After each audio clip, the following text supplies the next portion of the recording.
Okay, welcome everybody. We're very excited to have you here in this colloquium, The Borders of Transformation, the Continent and the South African Universities. Welcome. I'm really glad that you all are here.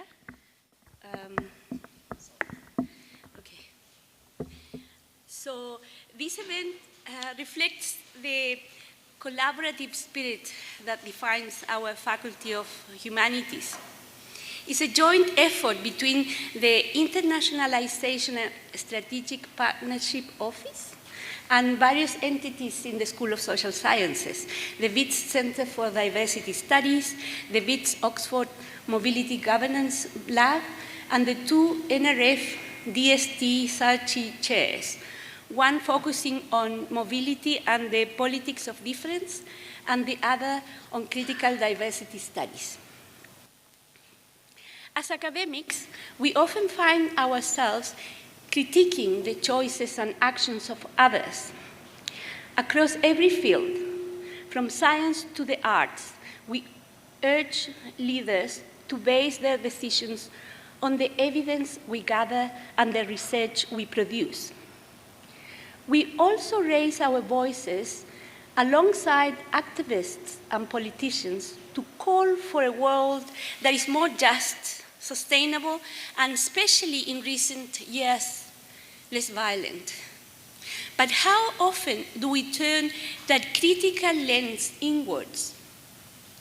When do we as scholars, students, and university administrators ask what we ourselves should be doing to help build the better world we imagine? We spend so much time pointing out what's wrong. How often do we stop to ask what a better reality should actually look like? 10 years ago, just steps away from here, students stood up and demanded change in South African universities. They were not only saying that transformations hadn't gone far enough, they were questioning what transformation really means. Their call for decolonization echoed far beyond South Africa, reaching UK, Europe, North America, and Australia. They pushed for more accessible education, a curriculum that includes erased histories and teaching methods that actively challenge racism. They started a conversation that still matters deeply, and one that we must continue. Yet, today, universities around the world face serious challenges that don't just slow down progress, they shut down conversations entirely. We are seeing rising authoritarianism, growing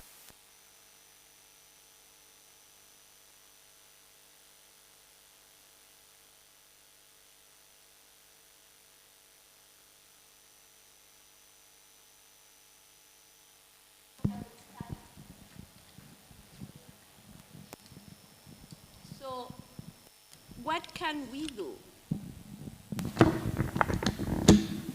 Yes, we must keep speaking out against politicians who use fear and division to gain power. Yes, we must push for sound, evidence-based policies on healthcare, taxation, education, and more. But is that enough? Today is about going further. We are here to restart the conversations students began a decade ago. We are asking ourselves, what role should we as academics and institutions play in shaping a fairer future? What are our goals? What stands in our way? And what tools and resources do we have to work with? This won't be an easy conversation. We hope it will be an honest and respectful one.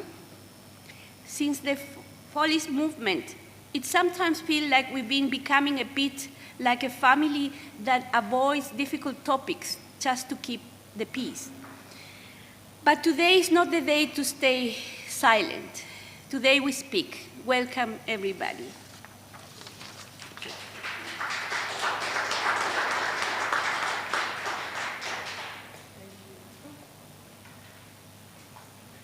Thank you, Lorena. Hi, everyone.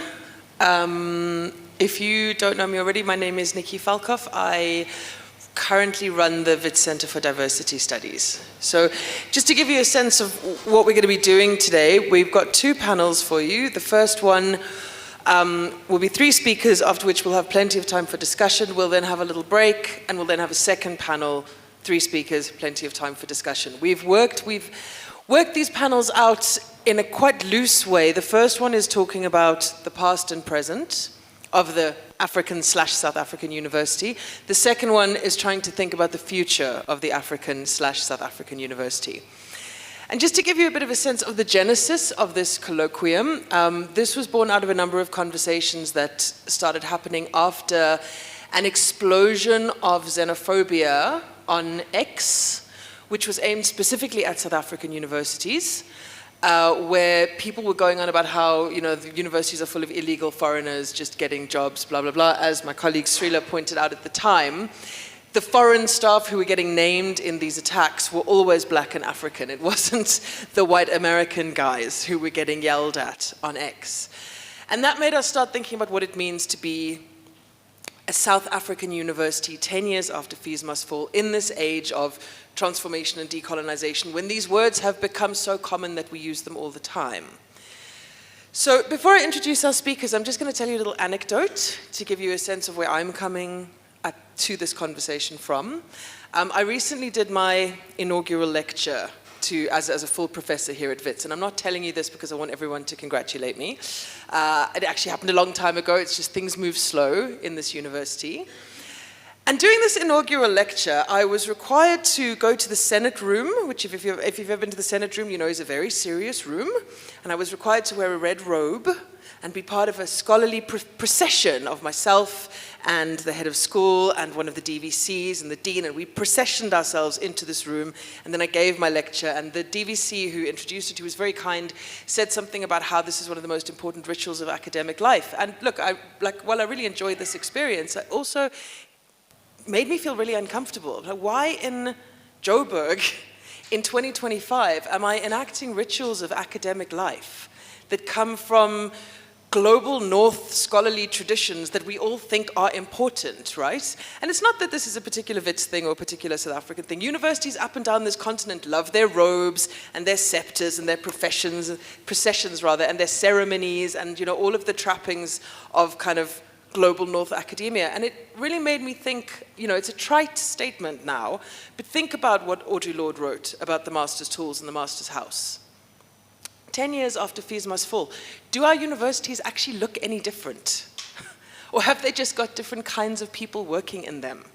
And are they just telling some students, particularly in the humanities, to read different kinds of scholarships? But do the structures still remain in place? And that was, for me, one of the animating questions behind this colloquium, that we as members of the university community need to be able to talk honestly about the successes and the failures of the university, and particularly how that applies to the university's place within a broader idea of Africa as a continent. Okay, so our 3 speakers today, in order, they're each going to have about 15 minutes to give you a sense of where they come at this question from, and then we will move to discussion. First, Mxolisi Makubo is a South African architect committed to promoting equity through his design and pedagogic practice. As a registered architect and educator at the University of Johannesburg's Graduate School of Architecture, he focuses on decolonial pedagogy and community engagement as strategies for reshaping architectural education. His architectural practice, Blackboard Design Lab, is primarily concerned with enhancing urban quality and creating accessible spaces, primarily through the repurposing of existing buildings. His research interests include African masculinities and the relationship between representation and space. Fikile Masikane is a social scientist, researcher, and lecturer in the Department of Sociology at the University of Pretoria. I'm very pleased to be able to say that she has recently completed her PhD in industrial psychology here at Wits. She holds fellowships at the Next Generation of Social Sciences, the National Institute for Humanities and Social Sciences, and the Narrative Inquiry for Social Transformation program. She's worked as a researcher at the Southern Center for Inequality Studies on the Future of Workers project, led by Professor Edward Webster in collaboration with the Friedrich Ebert Stiftung. Also, the Department of Urban Planning at Sheffield University on the Urban Peripheries project. Her research interests include Black radical thought, the intersections of work and labor, and religious studies and music. And then finally, Srila Roy is a professor and the head of sociology here at WITS. Her long-standing research and teaching expertise is in the area of transnational feminist studies. Her latest books are the award-winning Changing the Subject, Feminist and Queer Politics in Neoliberal India, and the co-edited, the co-edited Intimacy and Injury in the Wake of Me Too in India and South Africa. A book on Southern decoloniality, feminism, and higher education is forthcoming with WITS University Press.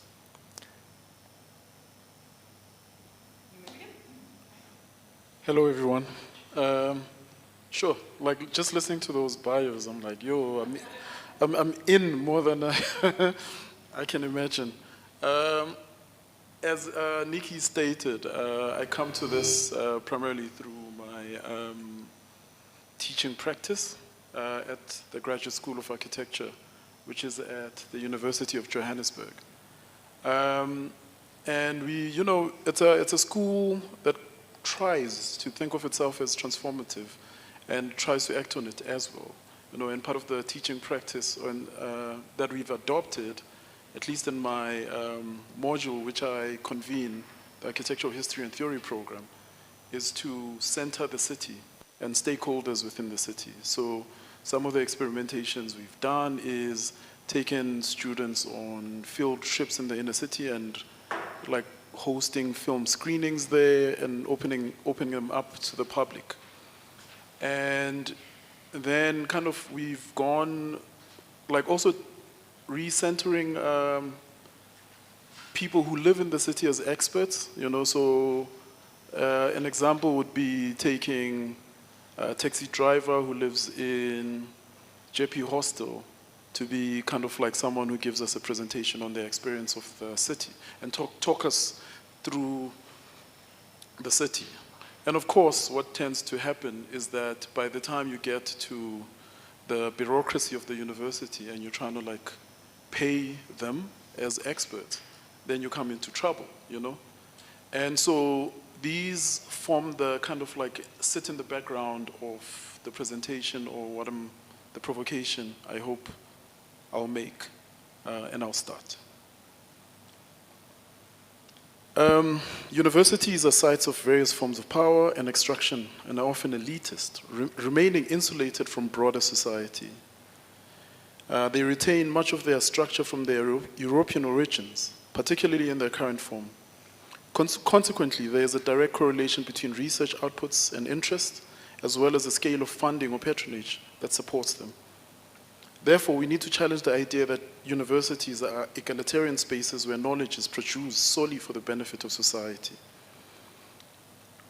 Ironically, the 10-year commemoration of Rhodes Must Fall and Fees Must Fall movements highlights that universities have largely continued on the same path. In some cases, they have created mechanisms to shield themselves from student protests. For example, at my university, this has taken the form of increased security measures and the use of online technology to lessen the impact of student demonstrations. As a result, students are likely worse off now than they were 10 years ago. Let us reflect on the core issues represented by Rhodes Must Fall and Fees Must Fall movements. Specifically, RMF has brought renewed attention to the figure of Cecil John Rhodes, who intertwined race, precarity, labor, and labor exploitation through his role as a legislator in the Cape Colony. He used this position to propel De Beers consolidated into a leading monopoly in the Kimberley diamond industry. Students raised important systemic questions about how whiteness operates within institutions, the legal system, and markets, using Rhodes as a case study to illustrate how capitalism entrenches itself as a normative standard. I believe that some of these systemic questions were overlooked in the critique of the visceral politics that Fees Must Fall came with. If we take a step back and examine the developments in South Africa since then, we can see that whiteness as an ideological framework rather than a biologically self-evident concept has served the means to erode class solidarity. Capital continues to co-opt various forms of social movements. For example, white women, not originally envisioned within modernity as white, the Irish, not considered white, the Jewish people were also not seen as white. They fully come to embody whiteness when contrasted with the self-evident blackness of others. This interaction with the other becomes crucial in understanding this dynamic. What does this have to do with today's discussion? So, since receiving the invitation to speak, I have been torn between two perspectives. On the one hand, I have witnessed academic xenophobia, albeit secondhand through accounts from colleagues who faced delays with visas, corruption, and extortion by Home Affairs officials, and in some cases, border officials who demanded them to grease their hands. On the other hand, I've had discussions with family and friends who are mostly uneducated, unemployed, and overlooked in the formation of the Pan-African model of a nation state. They have expressed frustration with my theorization, arguing that I'm too detached from their material realities, which they continue to endure. They believe their situation is exacerbated by the presence of foreign nationals. This raises the challenge of how we address these seemingly intractable social issues.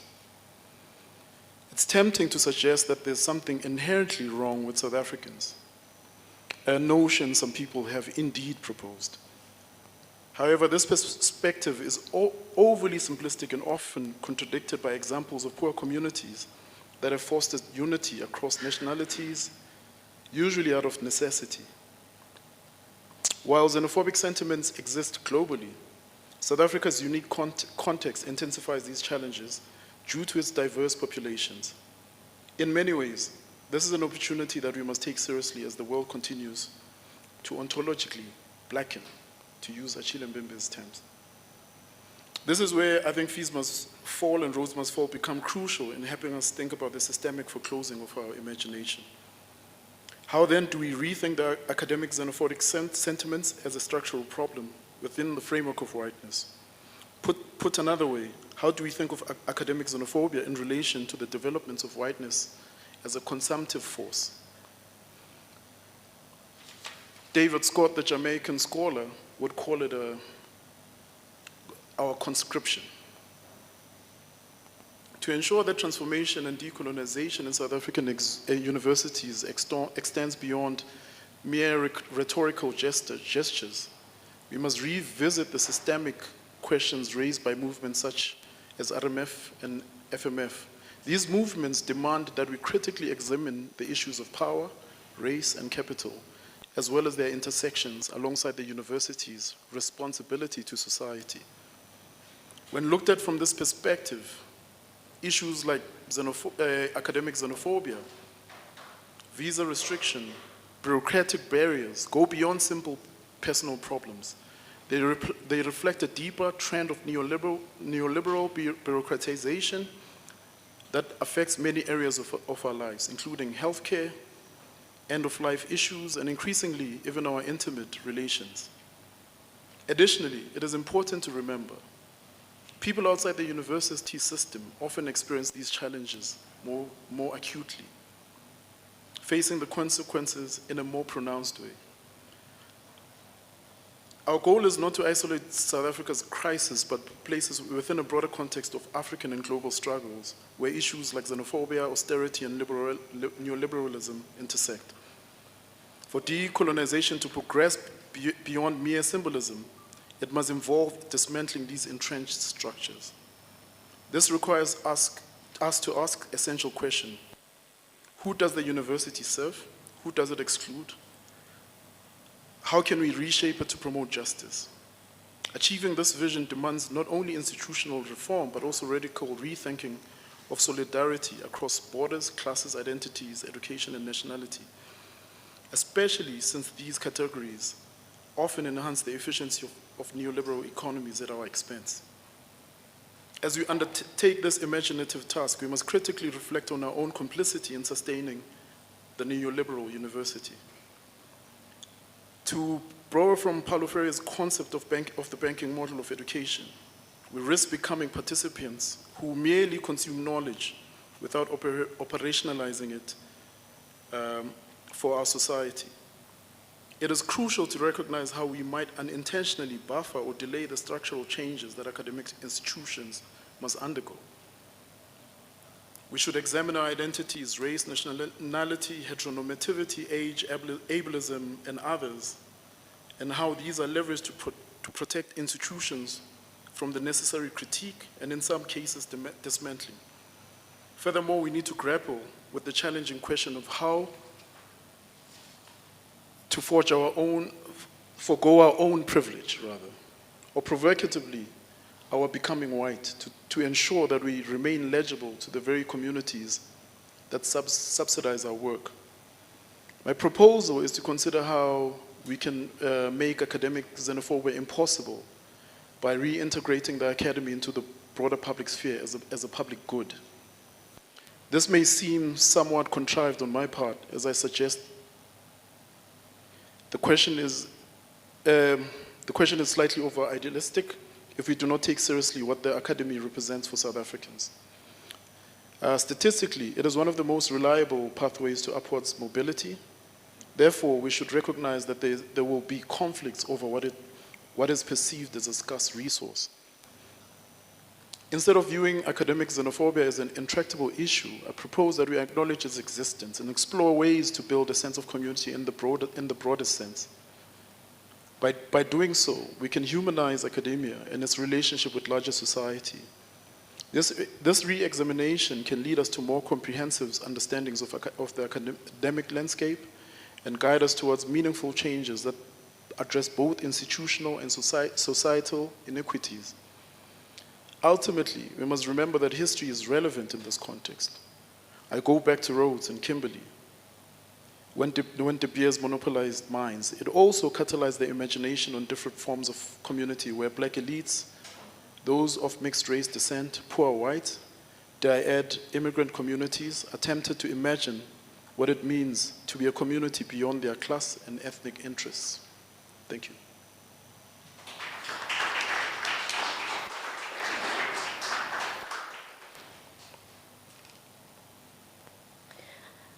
Hi, everyone. Thank you for this opportunity to participate in this conversation, which helps us to reflect and think through transformation in various ways, particularly after the decolonial turn. In this presentation this afternoon, I discuss a paper titled Symbolic Inclusion and Systemic Exclusion, where my colleague and I explored our precarious journeys to becoming Black women academics at a South African university, while also reflecting on the aftermath of the FMF and RMF movement through the lens of fieldwork. We focused our attention to the realities of frontline precarious students who perform the essential work of research, fieldwork to be precise. Ulela Mangu states that universities are the most influential institutions in any society. They produce the theories, ideas, technologies, and products upon which the modern world is built. In this respect, research is the backbone of universities, fundamental to institutional performance rankings and international recognition. Yet these privileges preclude those most central as knowers or collaborators on the ground, discounting local epistemologies.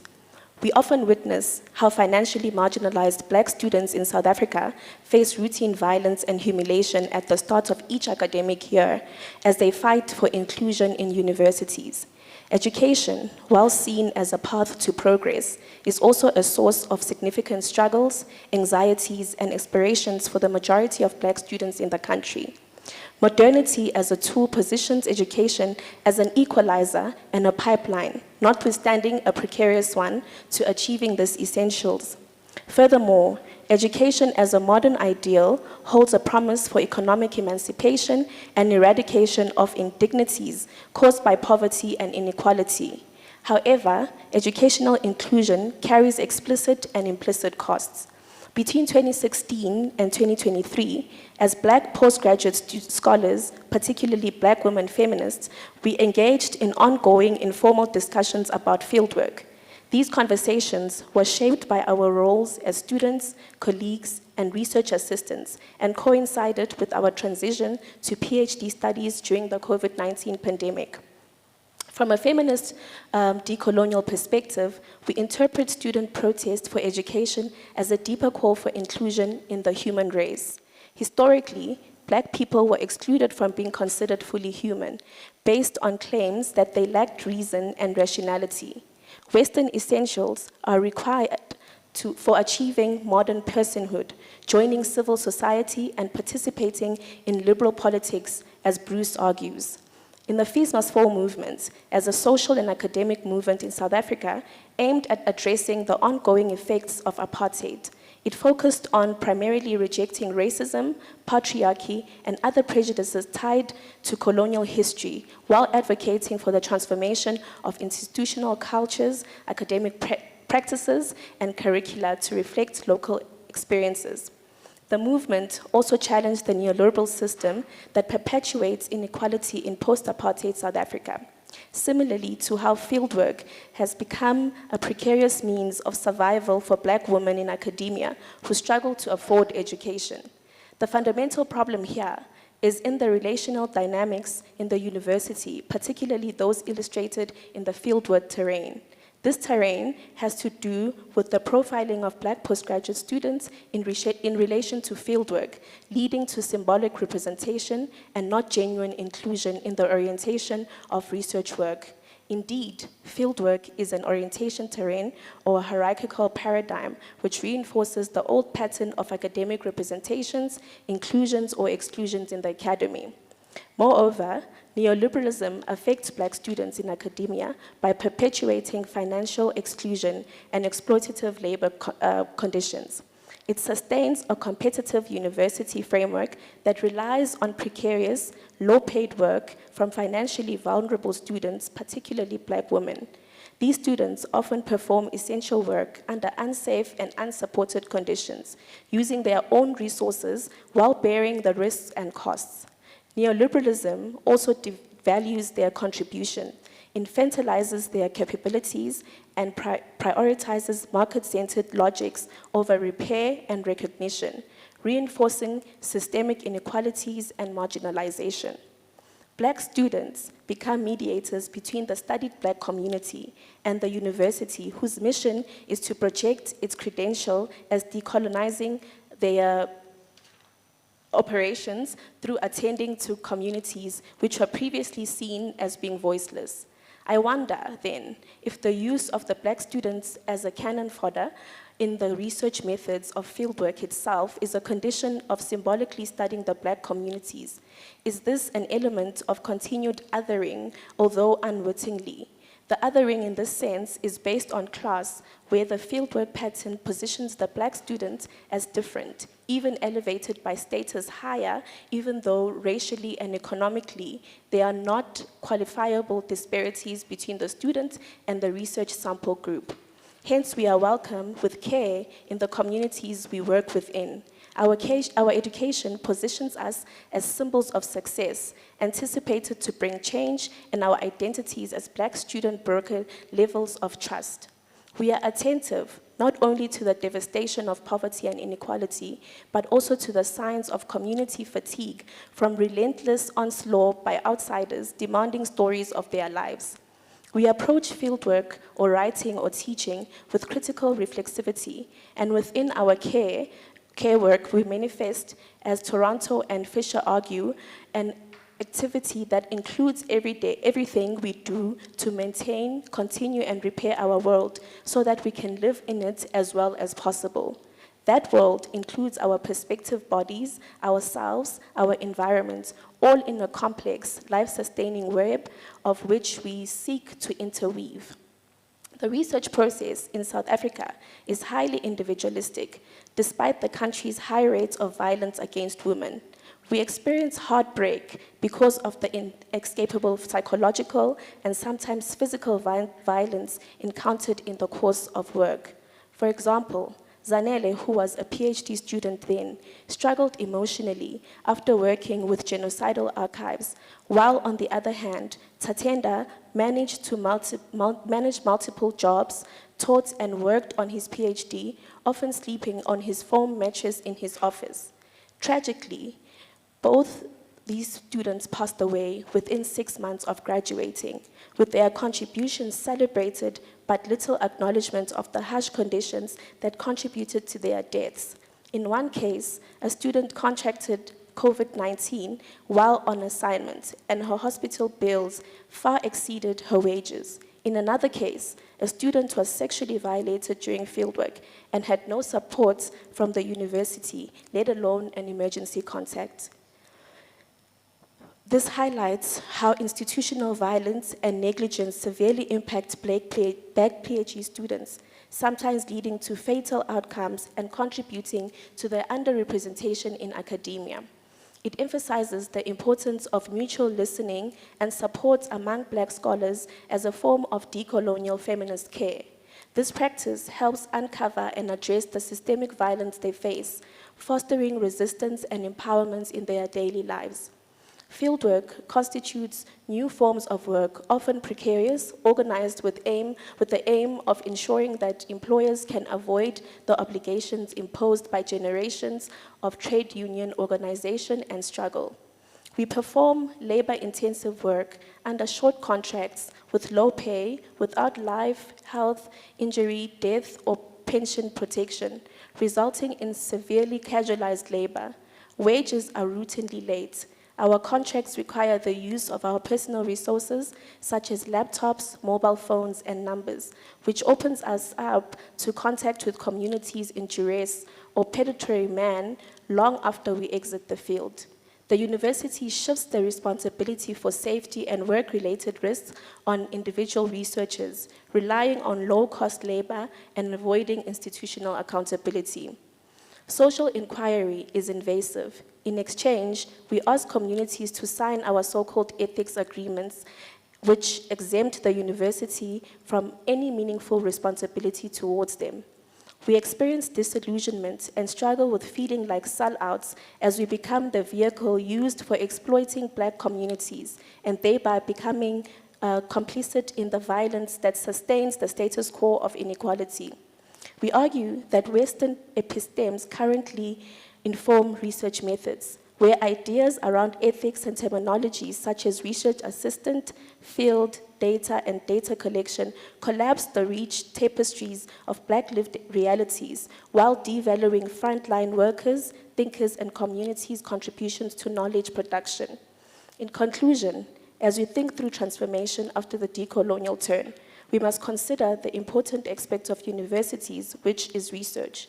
Institutional violence or negligence is disabling and sometimes fatal for Black PhDs. This adds to our lamented statistical minority in academia. From our shared positionality, listening to each other is an empowering form of decolonial feminist care as it extricates and externalizes the violences leading to day-to-day forms of resistance. We refute the devaluation of our skills and knowledge and call for a reimagining of current reductive terms and the rehumanizing of meaning-making forms informed by local realities. Thank you.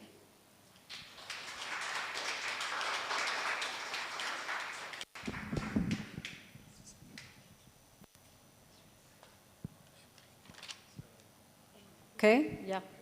Oh, all right. Okay, thanks so much, Nikki, and to everyone who's put this together. I'm going to have to do a bit of a gear shift because I've just been marking and trying to catch students doing AI.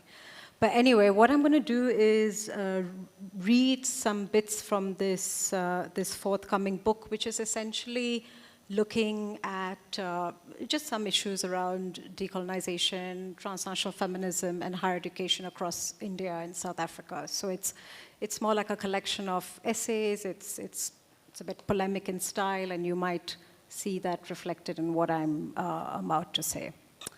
Okay, so in 2017, after South African universities had been rocked by 2 waves of student protest, I taught a graduate course on feminist theory. I believe the course spoke, or I intended the course to speak directly to student demands for decolonization. I drew exclusively from feminists of color from the global south to offer intersectional and transnational feminist imaginaries. There were no white authors on my syllabus, as students had often demanded. A student called me out in an open letter which was circulated on email. Okay, where is it? Yes, they said that I had basically, that I had completely ignored local South African feminist scholarship, replacing it with African American writing, and had engaged questions of blackness and black feminism through African American experiences and analytics. The student was obviously right in their critique, and their critique gave me pause. Had I simply swapped white Western epistemologies for African American ones, even if radical and emancipatory? Had I misrecognized what students seemed to most desire, a curriculum that reflected who they were and where and when they were located?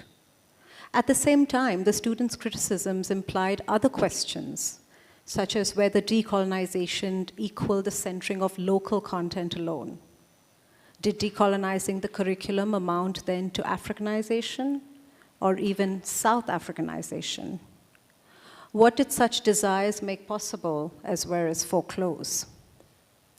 For many, like the student in my feminist theory classroom, the subject of decolonization is self-evidently the Black African South African. African Americans, for instance, feminists like Bell Hooks, Angela Davis, were excluded from at least this student's understanding and deployment of the category African. Again, there are very good reasons for this. US knowledge, even if it's counter-hegemonic in being black and feminist, is still hegemonic. Even before the eruption of these movements at WITS, as some of us know, students refused to read white authors and walked out of classrooms that they felt were not sufficiently decolonized. What did they mean?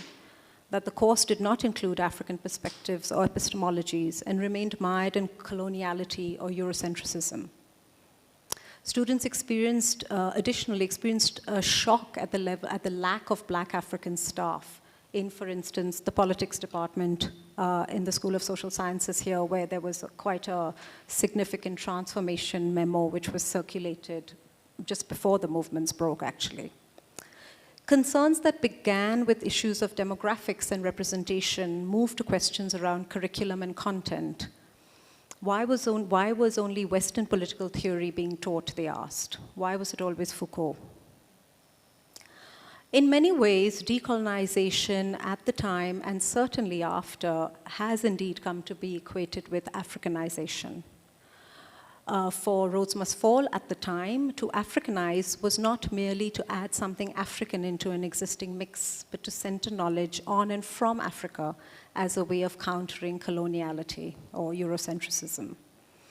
And as one DVC at UCT said, fast off the heels of the movements, we want a student and staff body that is more representative of the profile of the country, for students and staff to see themselves reflected in the university. I'm truncating the quote. But what counts as African knowledge? And who or what is African? Who defines these categories and marks their scope and bounds? Are they pre-given, stable definitions, or subject to negotiation, change, and contestation? Students contested claims over,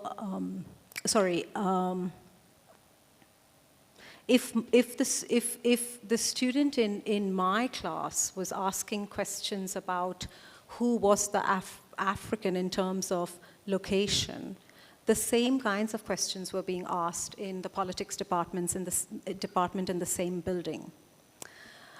Students there pushed back quite aggressively against the hiring of an African member of staff from elsewhere on the continent. These students sought collectively to exclude foreigners who happened to be Black African. Okay, just moving down.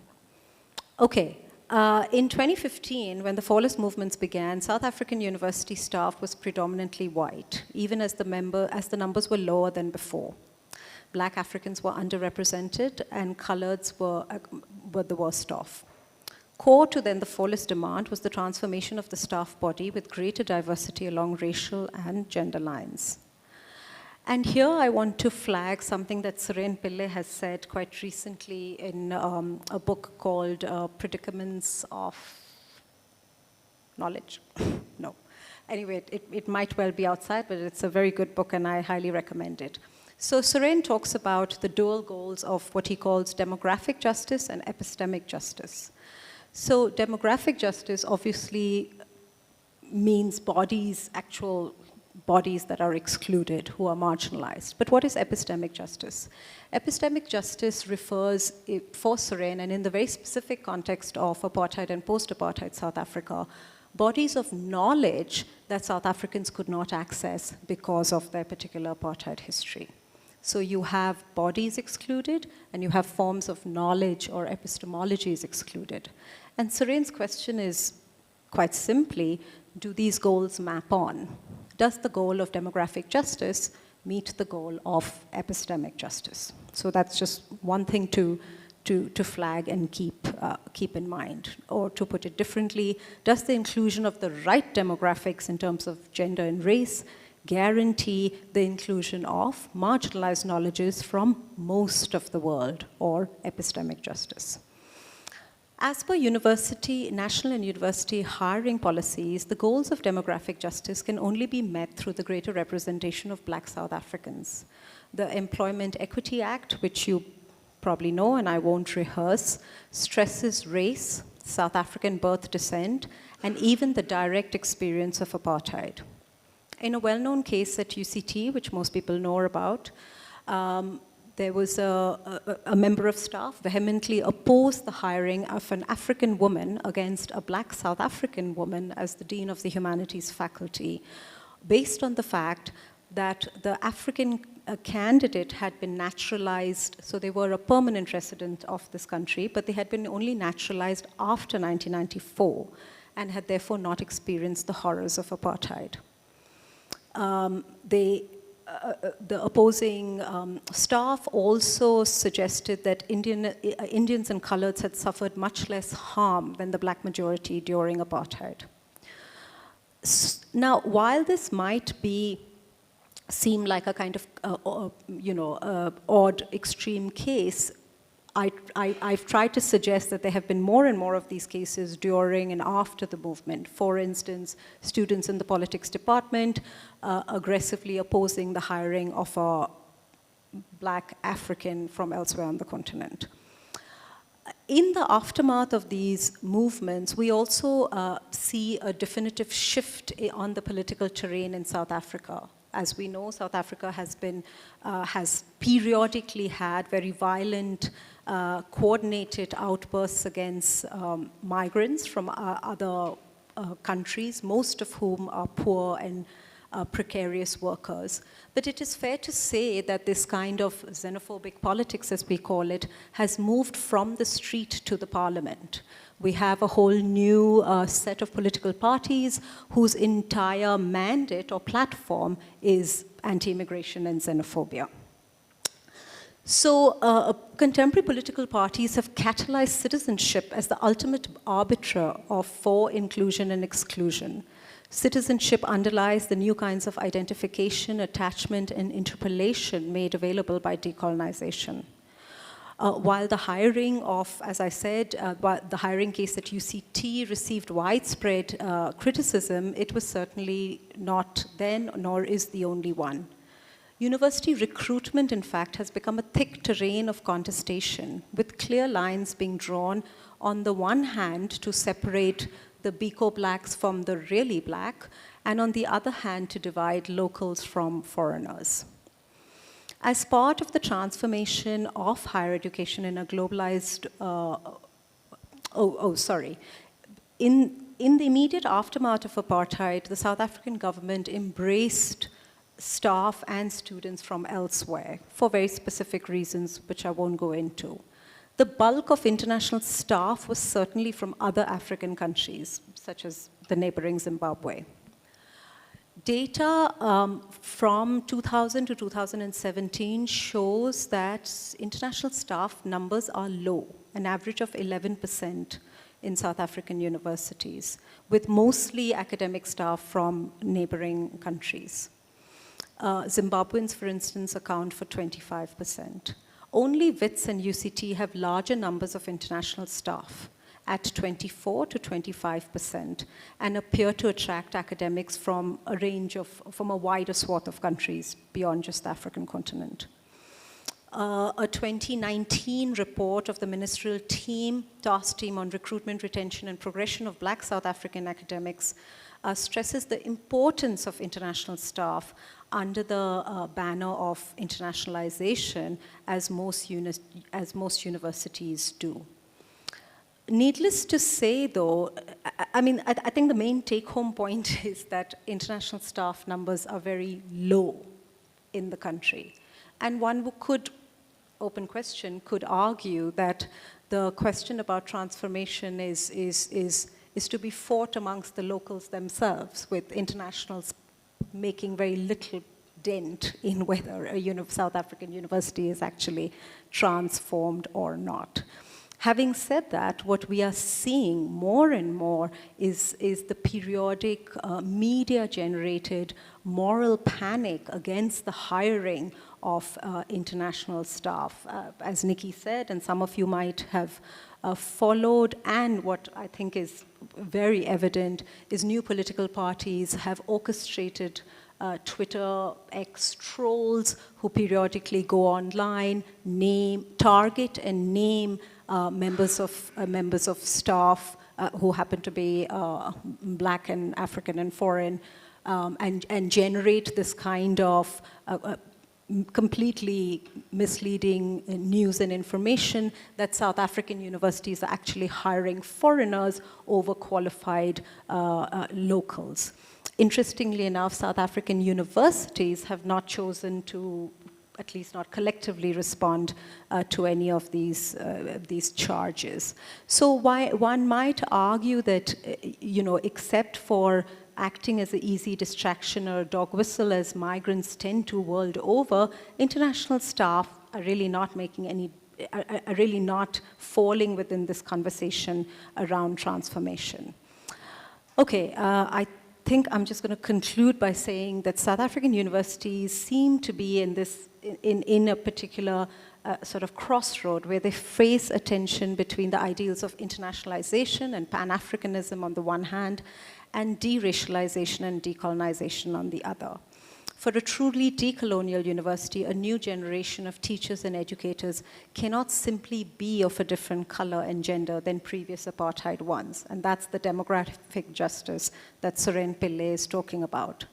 While this might meet those conditions, they do not necessarily speak to the dictums of epistemic justice, the more capacious way in which Pillay is talking about the transformed university. To meet these twin goals, we would need to draw on traditions of thought and bodies of scholarship that were marginalized by both Eurocentrism and closer to home apartheid, and not limited to African scholarship alone. While South African universities are making steady progress towards demographic justice, it remains to be seen whether this goal of bodies excluded meets the other, the inclusion of marginalized knowledges from the rest of the world. It is, after all, entirely possible, as Suren Pillay notes, to have a Eurocentric course which is filled with African authors, just as my own course with no white authors still fell short of decolonizing the curriculum. Thank you.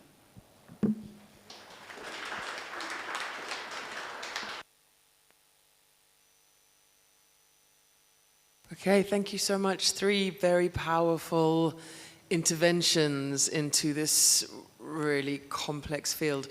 We're going to open the floor to questions now.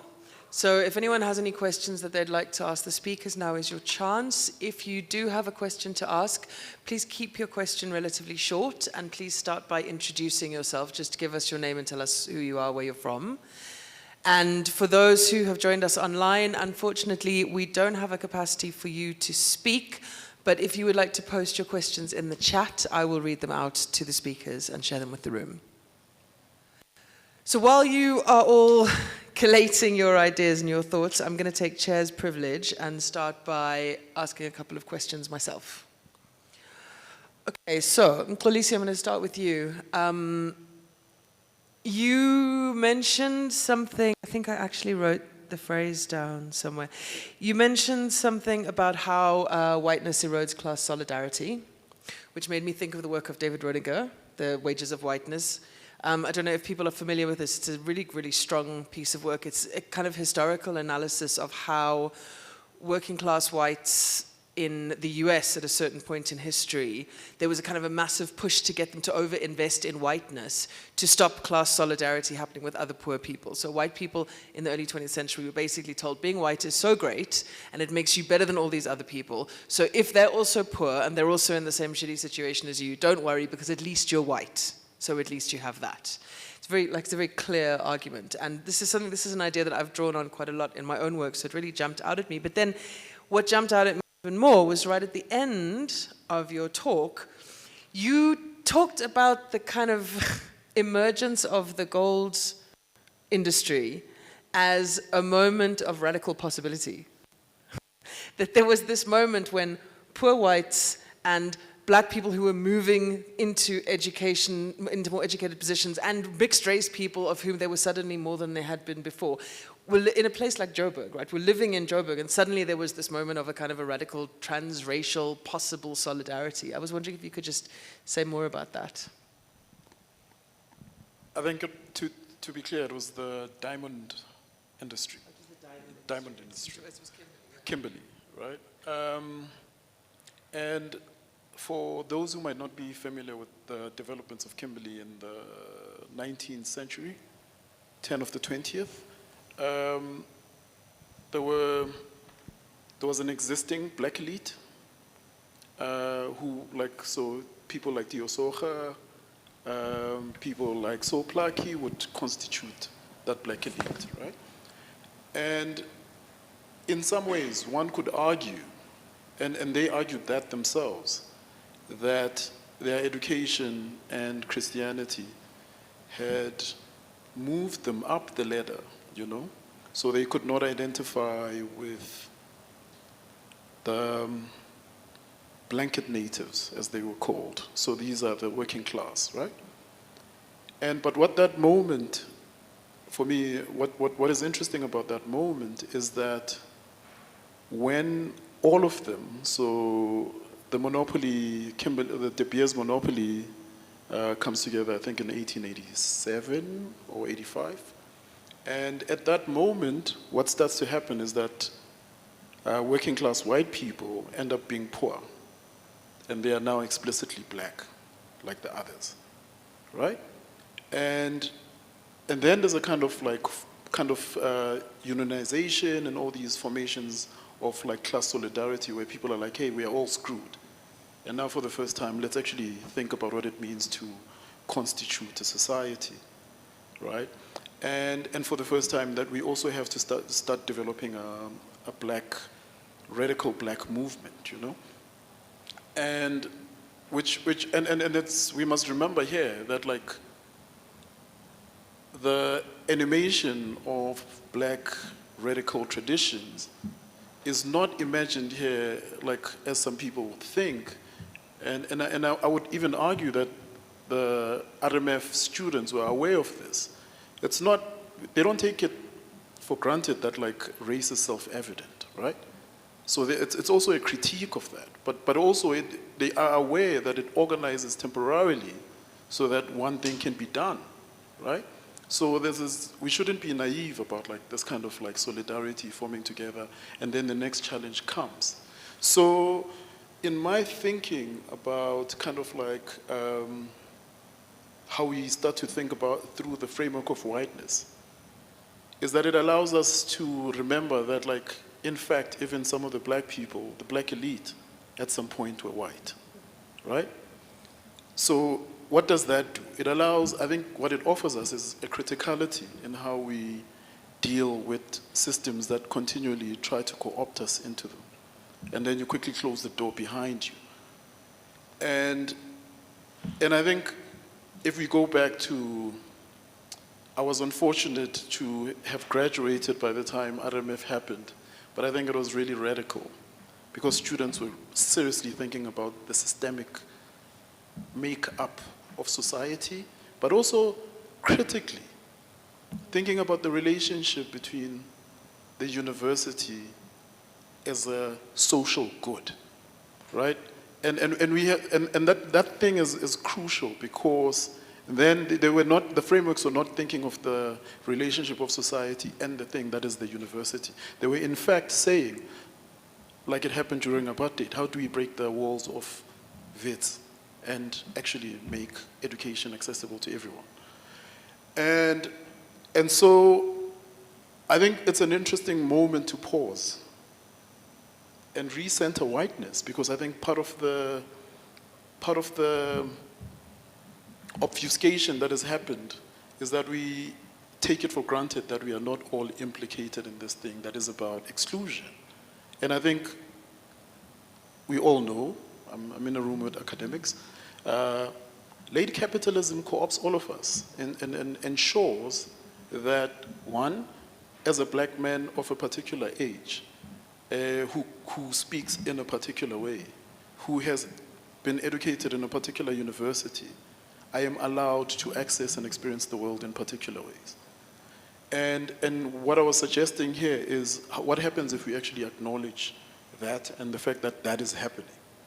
And what are the ways or strategies of foregoing our own privilege? Because I think we have privilege. And there's many of us who have that privilege. How do we start to think politically about how we get rid of our whiteness? Yeah, I don't know if you know Dean Hutton. Yeah. So Dean Hutton is a wild and fabulous performance artist who works in Joburg, and Dean very famously made a piece of art that said "fuck white people," and it went in the National Gallery, and then like lots of very angry people tried to throw paint at it, and Dean then made a suit that said "fuck white people" and wore that everywhere. And one of the things that I find really powerful about their work is there's a thing that they like to say, which is "fuck the white in you." And I think it's really useful because what they're suggesting with this statement is not just the problem is all white people. They're suggesting that the problem is structural and systemic, and that it goes beyond the phenotypes of race. It goes beyond who looks like they have privilege. And it goes back to the question that we started all of this with, right? Which is, what are the structures? This is what Srila was just saying. If you just change the demographics, but you don't change the structures, and the structures are exactly the same, then are the people who move into those structures not in some way just blindly acquiring the privilege that has accrued to those structures over so many years? And is that not problematic? I'd like to add something quickly. I think it was around the issue of epistemic justice versus demographic justice. I think it's very important to also acknowledge the power of demographic justice, but also be cautious and be aware that that's not the destination, right? And I suspect a lot of the movements are aware that that's not the destination. In fact, part of the critiques that were emerging in RMF was kind of like the heteronormativity, the homophobia that was within the movement. So I think there was an existing intelligence within that organization, which in some ways also kind of faltered at kind of talking about demographic representation alone. But I think it's much more complex than being reductive and reducing it to demographic justice as a problem. Yeah, I mean, I agree, basically. Does anyone want to hop in? Anyone have anything they want to ask? Otherwise, I'll just continue. the point that I was going to raise about Fikile's presentation, I guess, this is something that I would be interested to hear from, particularly from those of you who are engaged in this research. Like, I don't really know about this, right? Because I'm a media scholar. We don't do much field work. So while there are definitely, without question, still structures within my discipline in which postgraduate students are used as precarious labor all the time. We know this happens, right? People, and this happens at universities across the world. People who are just coming into the university system are abused and made to work very cheaply.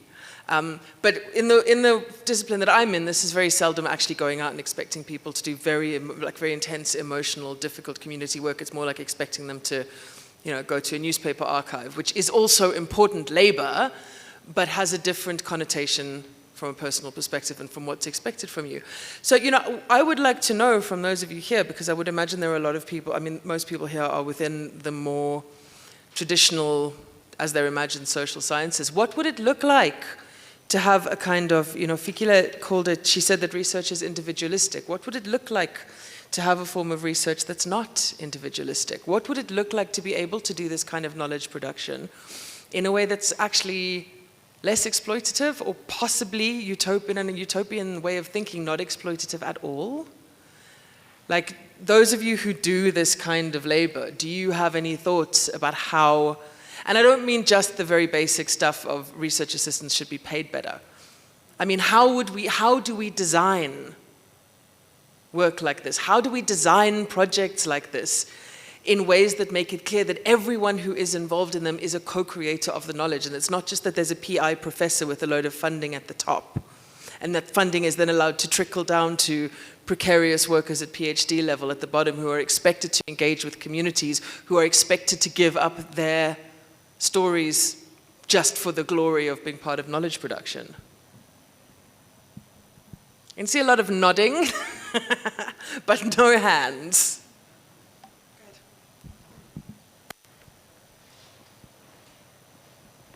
Thank you. My name is Hamish Mabalanil from Drama for Life. I think what I'm sitting with is there's so many layers in the presentation. So to arrive at like questions or single questions is really complex. So working with that, especially because I think we're dancing between epistemes, demographics, current politics, university dynamics, business structures, class. Like there's so many handles to grab onto here. Just particularly on this specific question now around practices. We hosted some guest practitioners from one of our aligned fields looking at performance ethnography. It's a program called Empatheater. It's a collaboration between artists and a formal university structure, one of our sister institutions in the country. And one of their key models is the fact that they resist the sort of deadline structures of our current institutions to produce really critical work that is celebrated and in many cases provides more accurate results and measures of impact, simply because they've said if we work with the traditional structures, it's not going to happen. And they've been in existence now for well over 10 years. And they speak about having 3-year-long, 5-year-long what we would call script development processes. That is ethnography done in communities, with communities, by communities. And it's really quite interesting how, I think particularly in institutions like our own, there's this desire to be at the forefront and an unwillingness to actually go and find models that are currently exist and in practice that are doing that and acknowledge them. And how for them, or in our spaces, we have conversations like this, which are valuable and necessary, but I think they miss on the key point of reflexivity and critical reflexivity, because I don't think it's as difficult as we make it seem to be. The practice is there, the knowledge systems are there, the various frameworks of understanding, ontology and epistemology that we seem to not have are present. And there's programs like this that have been accessing them and generating material and data that is doing exactly what we think a sort of decolonial turn should be doing. And so for me, the question or rather, I think the reaction from society around what is the purpose, and it's not just a South African question, I think globally this question of what is the relevance of tertiary education is coming back as a reflective moment and reflexive moment for our spaces, because they're going, hold on, now that we have better access to documenting informally through social media platforms, for example, there's a direct challenge to go, oh no, the expertise is no longer coming and held there. So what is your point? If you're saying, where is it? And we're able to go with our phones, very low-grade phones, for example, and demonstrate that it is present in society. Why haven't you caught up? And I think it's a really big critique and criticism of these spaces to understand that, and to face that and to meet that. So I think for me, in terms of like how, what, why, there are tons of practices.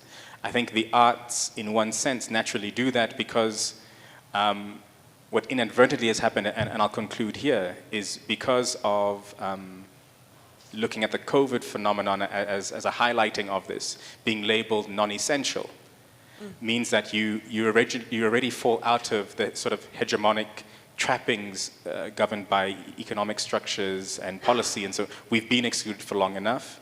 Then the other sort of demographic imbalances are also amplified in our context.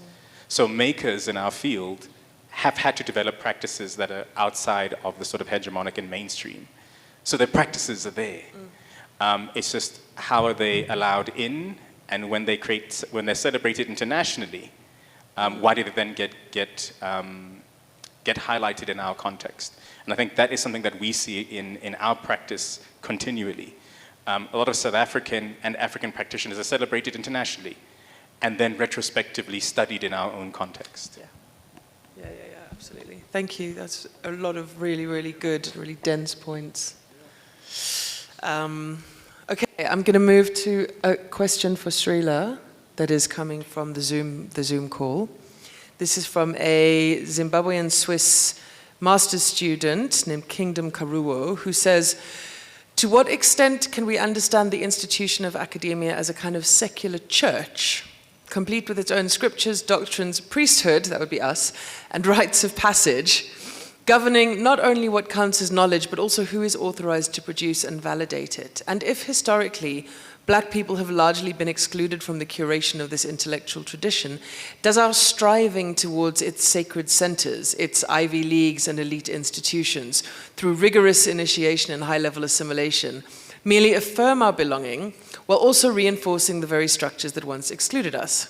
Furthermore, if academia sustains itself through internal critique without undergoing fundamental transformation, is it possible that our inclusion operates more as liturgical participation than genuine reform?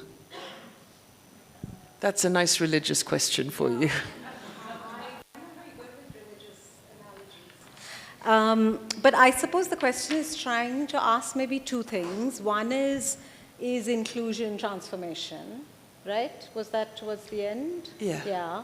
And I think the first part was maybe something about more of the, unequal global epistemic order and... Well, academia, right? Academia as a secular church is something that's, just exists now. We just all collectively believe in it, regardless of what it actually means. We've all just decided it has value. Yeah, no, but yes, but and then something. What was it about, like sort of Black marginalization? If historically Black people have largely been excluded from the curation of this intellectual tradition, does our striving, I'm going to summarize, does our striving towards its sacred centers merely affirm our belonging while also reinforcing the structures that once excluded us? Yeah, okay, right, exactly. So I think it is the kind of inclusion versus transformation question, right? And as, someone who primarily works as a feminist scholar, I mean, this is one of those age-old things, right? So do you, if you include women, if you see women in the top, if women break the glass ceiling, is that transformation, right? And it's interesting. I end the book with a sort of a kind of imagery, if you want, which goes through the book, which is this, which I think mentioned here. The student desire to see themselves reflected, right? So the students desire to see the teacher reflect something of themselves in the classroom, or the curriculum to reflect something of yourself. And I have some quotations from elsewhere, but I know this from my own students to say, I want to see someone like myself, right? And the book ends with students saying, or me having a sort of an anecdote at a student saying, well, of course I want someone like Kamala Harris to become president because, that's like we can make it, right? So what is that, what is that trope of visuality, the visuality doing there, right? The I want to see myself at the top. And I would argue that in the kind of neoliberal moment that we are, which highly prioritizes or puts such a premium of visibility, I mean, it's a dangerous one. It's one that we should be much more wary of than take for granted. This idea that if that inclusion equals anything, because it really doesn't. And if anything, the political history of post-apartheid South Africa should suggest that. But at the same time, I would caution, and I mean, I try and do this in the book in two ways, because of course we are in a abjectly unequal global order epistemically, where primarily we produce data, the North produces theory. But for instance, in the book, I have a chapter/essay which is on decolonizing publishing. And for that chapter, I actually read so much about Eastern European universities. And Eastern European universities are even more than we are because they actually, so in a sense, that whole the whole kind of discussion or research on publishing made me think how inadequate it is to just work on the scale of the North and the South. Because, for instance, Wits University is a lot more privileged than, or a lot more resource-rich than a university in a small East European country who can't afford open access, for instance. We are part of a conglomerate. I don't know how many people know. We're now mostly in a click of a button. Our journal article will be open access because Wits and some other more privileged universities in this country have joined some kind of, made a deals pact with Taylor and Francis and Springer, etc.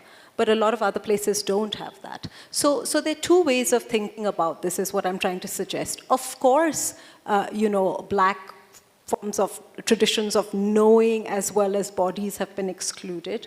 But at the same time, one has to sort of think a little bit beyond just a north-south axis or a black-white, color line, as it were, if that makes sense. Yeah, that does. Thank you. Okay, a comment from someone online. They haven't given their name, probably because they don't want to get yelled at, but this is a really good comment. I feel like a particular image and understanding of the university is being normalized here, where there is a risk of the humanities being treated as synonymous with the university as a whole. There are 5 faculties at Wits, and much the same is true for other South African universities. I've noticed that other parts of the university often view the humanities with intense suspicion, and Wits now has science-dominated senior managements. Can the panelists speak a bit more about the multitudes which universities contain? So yeah, that's a really, really good question. Not to give you guys too much of the background drama, but putting this panel together, we approached a lot of people, and they were not all in the humanities. And the only people who said yes were in the humanities. So there's this kind of weird self-selecting situation where we all know that there are a lot of other people and a lot of other ways of thinking going on in this institution, but those people somehow don't want to sit and have a public conversation about it, or they don't think it's necessary. Of course they eye-rolled when we asked them over email. It's very, very difficult to set up a conversation like this that's not entirely people from within or people trained in the humanities. And I think it's a really significant point because we are a small, we're a good faculty, but we're a small enclave in a much bigger institution. Thinking again about, what Fikile was saying, I have a really good friend who used to be a postdoc here at Wits, who's an archaeologist. And she's a brilliant archaeologist. Long story, speaking of, academic xenophobia, she ended up moving back to Spain because despite having a Y1 rating and publishing in Nature and Wits would not give her a permanent contract and kept her as a postdoc for 10 years. So she gave up and went back to her home country. Brilliant archaeologist, very successful. Every time she comes out here to do a dig, she is lamenting the fact that all the amazing black students that she works with, they basically just fizzle out at PhD level. Because going on archaeological digs is time-consuming and expensive. She uses her own resources to support students doing this as much as possible, but the part of WITS that she's in does not seem overly committed to giving money and support to people who come from poorer backgrounds to take up this field of study that actually requires a hell of a lot more resources than it takes to do the kind of work that I do. So she's been saying this for years, you know, if you want to never mind epistemic justice. If you just want to do basic demographic justice in a field like archaeology, which is such a wealthy field in this country, you need to put the resources in and put the time in. But those conversations don't seem to be happening within her faculty, or at least they didn't at the point when she left WITS. So, you know, what do we do? How do we, as, you know, this anonymous commenter said, how do we force university management, and how do we force people from other schools and other faculties into a room like this to have a conversation like this if this is not the vocabulary that they're comfortable using?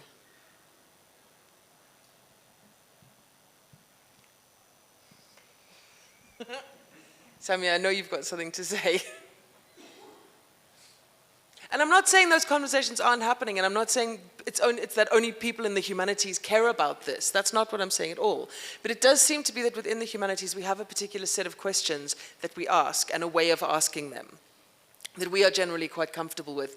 And we haven't figured out how to translate that into the languages that other people use, or how to frame the conversation in ways that people elsewhere in the institution will feel compelled to engage in.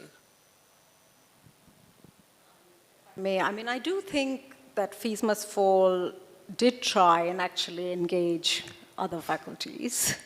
And I feel like if actually there's been any kind of shift, it's because they've been forced to, because of the student movements. I don't think any of that would have happened at all or organically. And Jonathan Jansen has this book with someone else where they basically look at all sorts of departments and faculties across arts and sciences and look at, you know, how universities have responded to the demand for decolonization. And the science stuff is ridiculous. Like, let's have the names of indigenous flowers as examples as opposed to foreign flowers.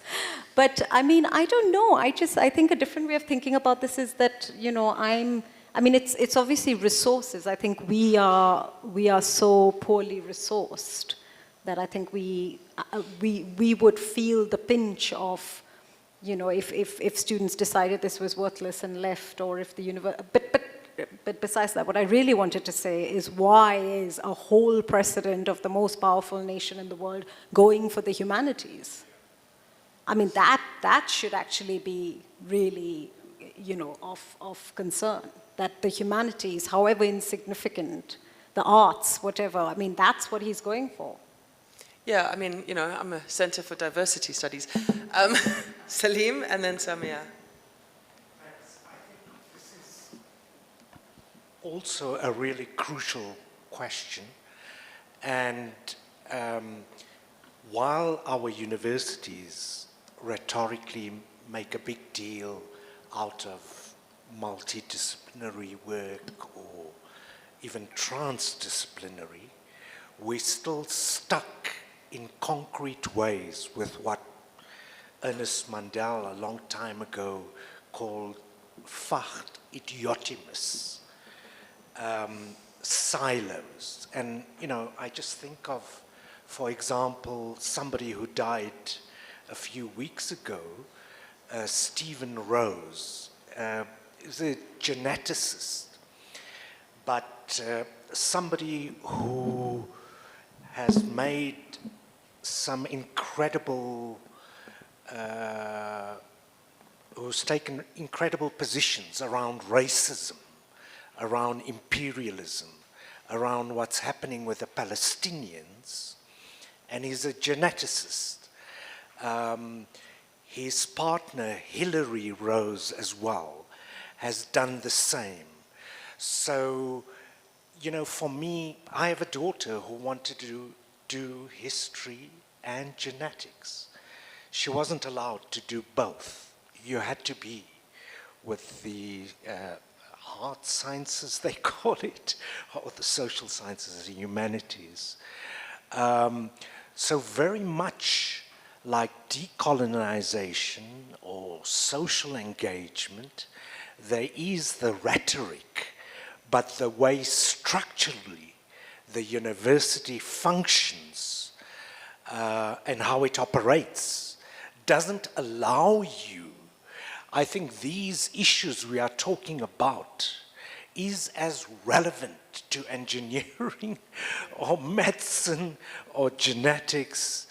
But there is also, I mean, I don't think, Nikki, the fact that there's a new layer of vice-chancellors, I mean, given that they've always preened and more known for PR work and attracting funds rather than their intellectual prowess, there is a shift to the sciences. If you look at how the NRF and others distribute funds, how they privilege certain categories, how you have to report back, it's all modeled on the natural sciences. I don't want to go into detail, but there are many, many concrete examples. But let me just stop there. And this, although it was challenged, but in a very limited way, it's one of the omissions of the movement in 2015, 2016, which was in the state of development. These things were discussed in Solomon Mahlangu Square, etc., but that was shut down. And a lot of progressive and trailblazing ideas came up there, and people were grappling with it. So I think that's why this conversation is so important, because like everything else, it shouldn't stop there. It needs to be taken further, because these struggles will continue in different ways. Thanks.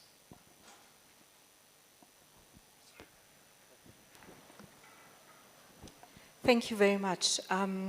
You started off at the beginning of this panel by saying that it's so important to turn a critical eye onto ourselves.